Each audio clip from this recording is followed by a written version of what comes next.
Dear student, loco pilot के आप लोग कई दिन से हमसे मांग कर रहे थे कि सर आप एक वीडियो डाल दीजिए कि हमें लोको पायलट का पेपर कैसे ज्वाइन करना है, कैसे अटेम्प्ट करना है।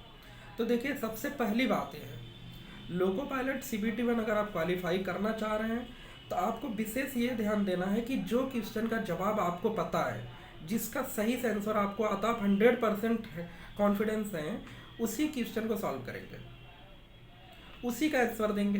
पहली बात।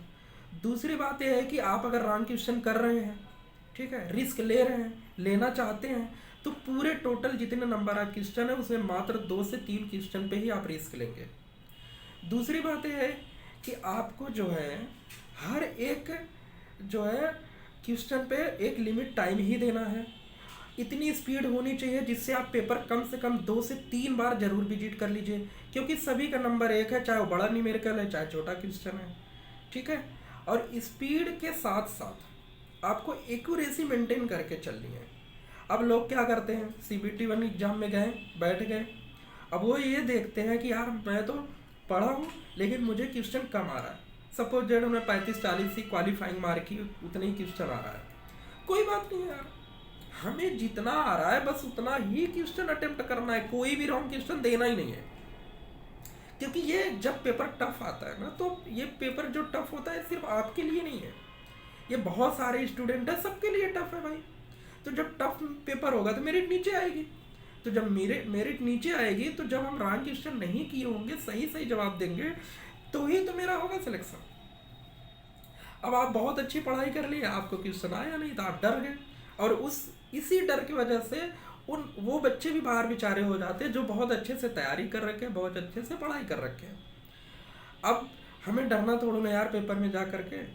दूसरी बात है, अब लोग क्या करते हैं पेपर देते टाइम, वो देखे कि न्यूमेरिकल जो है, बड़े बड़े न्यूमेरिकल है उनको आती है, वो उसमें उलझ जाते हैं। भाई रेलवे यही तो कर रही है, न्यूमेरिकल बड़े बड़े दे करके आपको उलझा रही है।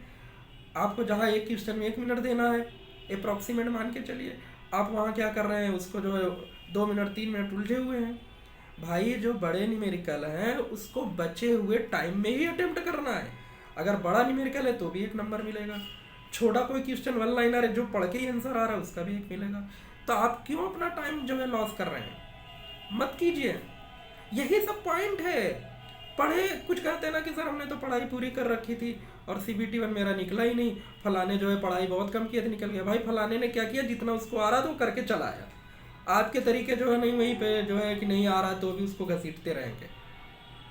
और दूसरी बात है, पेपर देने जाइए तो सबसे पहले पॉजिटिव रहिए कि हमें जितना आता है, बचपन से लेकर आज तक जितनी हमने पढ़ाई कर रखी है, सारी बुद्धि सारी टेक्नोलॉजी यहीं आज यूज कर लेना है। एक्यूरेसी, स्पीड, कॉन्फिडेंस, ये तीनों चीज़ें होगी आपके अंदर तो CBT 1 क्वालिफाइड करने में आपको कोई भी रोक नहीं सकता, ये मेरा दावा है। मेरे इतने सारे स्टूडेंट पढ़ाए हुए लोको पायलट में है, मेरी इन्हीं सब बातों को फॉलो करके उन्होंने कम पढ़ के भी, एवरेज पढ़ाई करके भी CBT 1 CBT 2 साइको टेस्ट सब निकाल लिया। तो भाई आप इस बात का विशेष ध्यान दीजिए अगर निकालना चाहते हो, ठीक है। और नहीं तो जो लोग निकाले हैं उनसे जब मिलवाएंगे तब आप ये बात मान लेंगे कि हाँ यार सर सही बोल रहे थे, ठीक है। Okay, good luck, thank you. आप लोग अच्छे से पेपर दीजिए, और नेक्स्ट जो भी टिप्स हो, टेक्निकल के पेपर अभी CBT 2 होगा उसमें भी हम आपके साथ रहेंगे, आपको जानकारी देंगे। Okay, thank you.